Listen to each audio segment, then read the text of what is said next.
Guys metro आ चुकी है। अब हम मेट्रो में जा रहे हैं।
लगभग हम पूरा ऊपर आ चुके हैं।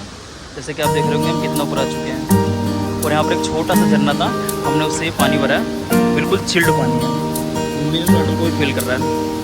अब धीरे धीरे ऊपर की तरफ जाएंगे। आप देख रहे हैं कितना सुंदर लग रहा है यहाँ पर आ रहे हैं। आपको एक चीज़ दिखाता हूँ, यहाँ का व्यू देखो कितना अच्छा है।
Thank you.